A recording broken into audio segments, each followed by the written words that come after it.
안녕하세요. 뉴스반장입니다. 그러나 현재 우리는 많은 도전과 위기에 직면해 있습니다. 조직적으로, 지속적으로 허위 선동과 조작, 그리고 가짜 뉴스와 괴담으로 자유 대한민국을 흔들고 위협하며 국가 정체성을 부정하는 세력들이 너무나 많이 있습니다. 또 돈과 출세 때문에 이들과 한편이 되어 반국가적 작태를 일삼는 사람들도 너무나 많습니다. 자유 대한민국에 대한 확고한 신념과 뜨거운 사랑을 가진 여러분께서 이 나라를 지켜내야 합니다. 왜곡된 역사의식, 무책임한 국가관을 가진 반국가 세력들은 핵 무장을 보도하는 북한 공산 집단에 대하여 유엔 안보리 제재를 풀어달라고 읍소하고 유엔사를 해체하는 종전선언을 노래 부르고 다녔습니다. 북한이 다시 침략해오면 유엔사와 그 전력이 자동적으로 작동되는 것을 막기 위한 종전선언 합창이었으며 우리를 침략하려는 적의 선의를 믿어야 한다는 허황된 가짜평화 주장이었습니다. 자유 대한민국의 국가 안보가 치명적으로 흔들린 상황이었습니다. 저는 대통령 취임 이후 북핵 위협과 도발을 억제하기 위해 한미 동맹을 강화하고 한미 동맹을 핵 기반으로 격상시켰습니다. 한미일 안보 공조를 튼튼히 하고 이를 위해 한일 관계를 신속하게 복원하고 정상화시켰습니다. 또한 전체주의가 아닌 자유민주주의의 보편적 가치를 공유한 국가들과의 강력한 연대를 구축하였습니다. 북한만 쳐다보고 중국으로부터 무시당한 우리의 외교는 국제 규범을 존중하는 5대양 6대주의 모든 국가들과 긴밀히 협력하는 글로벌 중추 외교로 발돋움했습니다. 우리 국민과 우리의 기업이 진출하는 지구상의 모든 나라와 연대를 긴밀히 할 것입니다. 우리는 올바른 역사관, 책임있는 국가관, 명확한 안보관과 국제사회에서의 자유 대한민국의 역할과 비전을 우리 자신이 제대로 알아야 될 뿐만 아니라 우리의 미래 세대에게 제대로 가르치고 전달해야 할 책임이 있습니다. 자유 대한민국을 무너뜨리려고 하거나 자유 대한민국의 발전을 가로막으려는 세력들이 나라 도처에 조직과 세력을 구축하고 있습니다. 이것은 보수 진보의 문제가 아닙니다. 보수냐 진보냐는 것은 자유민주주의라는 바탕 위에 있는 것입니다. 그래서 이것은 보수 진보의 문제가 아니라 대한민국의 자유 대한민국의 정체성을 지켜야 하는 문제입니다. 대체 누가 이런 연설문을 써준 걸까요? 아니면 진짜 자신의 생각일까요? 이건 발작이 아니라 광란이며 광기였는데요. 흡사 1936년 히틀러의 연설을 보는 듯한 착각마저 들었습니다.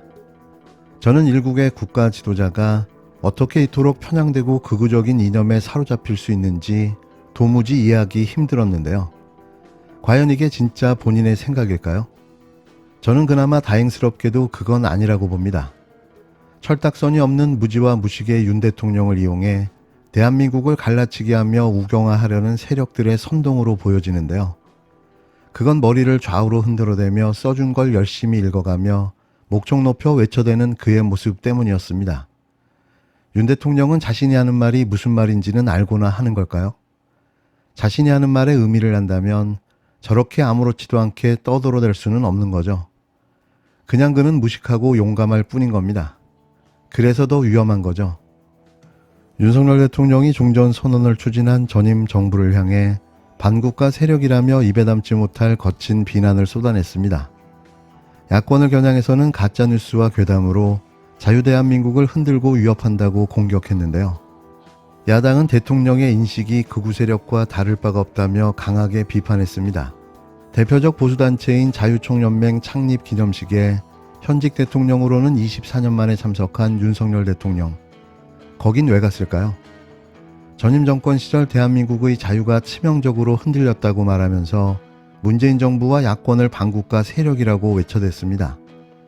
하지만 이는 사실도 근거도 없는 가짜 뉴스였는데요. 가짜 뉴스와 괴담이 대한민국을 흔들고 위협한다면서 정작 본인이 가짜 뉴스를 떠들어대고 있었습니다. 이제는 분노 그 이상이 아니라 좀 정말 걱정돼요. 그러니까 도대체 이 길의 끝은 어디인가? 네. 지금 정부가 가려고 하는 길이 어디인가라는 좀 걱정스러워요. 네. 두 번째는 평화를 만들고자 하는 그리고 그 원했던 이 세력들이라고 하죠. 뭐 저를 네. 포함해서 네. 우리한테 그렇게 많은 원한이 왜 있지? 라는 생각이 들어요. 왜 그럴까요, 진짜? 모르겠어요. 여기 몇 가지 좀 저는 그래도 전 정부 사람이고 현재 대학 교수이니만큼 네. 몇 가지 팩트는 좀 나눠드리고 싶어요. 네. 첫 번째, 종전선언을 추진했던 것은 대한민국 정부 하나만이 아니었다.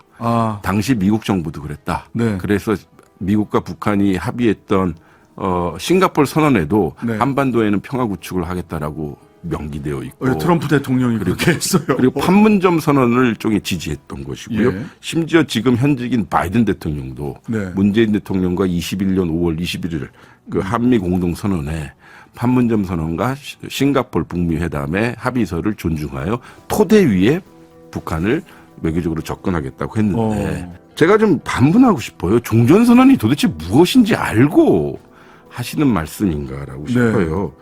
그러니까 종전선언이라는 것은 저희가 추진했던 것은 북한과의 비핵화 로드맵, 비핵화 과정이 합의가 되면 종전선언을 앞에 두고 이제 평화체제 구축을 위한 앞걸음으로 가자는 것이었거든요. 적절한 보고를 현재의 안보실로부터 받고 계신지 의심스러워. 이거는 팩트에 관한 문제니까요. 네.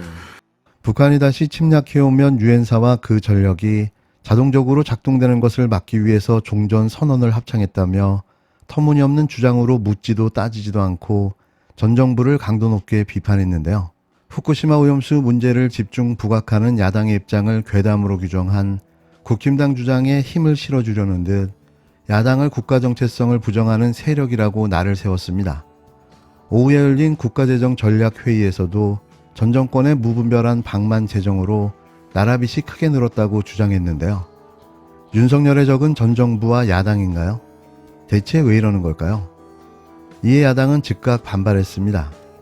태극기 부대 연설 수준이라며 대통령은 극우 유튜브 채널 시청을 끊으라고 직격탄을 날렸는데요. 윤석열 대통령님, 극우 유튜브 채널 시청을 끊으십시오. 윤석열 대통령님, 극우 유튜브 채널 시청을 끊으십시오. 윤석열 대통령이 24년 만에 자유총연맹을 찾아 문재인 정부의 한반도 평화 프로세스를 종전선언 합창, 가짜 평화 주장이라며 맹비난했습니다. 일베와 하등 다를 바 없는 대통령의 인식에 충격을 금할 수 없습니다. 남북 문제를 바라보는 대통령의 극우적 인식에 깊은 유감과 우려를 표합니다. 냉전 사고에서 벗어나지 못한 대통령에게 통일은 적화 통일과 흡수 통일 말고는 없습니까? 더불어민주당은 28일 윤석열 대통령을 겨냥해 대통령님, 극우 유튜브 채널 시청을 끊으십시오라고 직격했습니다. 권칠승 수석 대변인은 28일 오후 서면 브리핑을 통해 윤 대통령의 무분별한 말폭탄, 북한의 군사적 도발만큼이나 대한민국의 안보를 위협하고 있다며 윤석열 정부 출범 이후 남북 대화는 대화가 멈춘 지 오래며 중국을 비롯한 다자 외교 채널에 대한 영향력도 사라졌다고 지적했습니다. 이후 권 수석 대변인은 대통령은 허위선동 가짜뉴스 괴담이 자유대한민국을 위협하고 있다고 주장했다며 대통령의 귀에 거스리는 말은 모두 허위선동이고 가짜뉴스이고 괴담이냐고 목소리를 높였는데요. 그러면서 지금 대한민국의 민주주의를 흔들고 법치를 훼손하는 것은 다른 누구도 아닌 대통령 자신이라고 쏘아붙였습니다. 집권 2년차에 접어들면서 전 정권을 향한 윤 대통령의 발언 수위는 더 대담해지고 거칠어졌는데요. 이는 불안한 국정 운영과 추락하는 모든 경제지표, 고립되는 왕따 외교에 또 다른 출구 전략으로 보여집니다.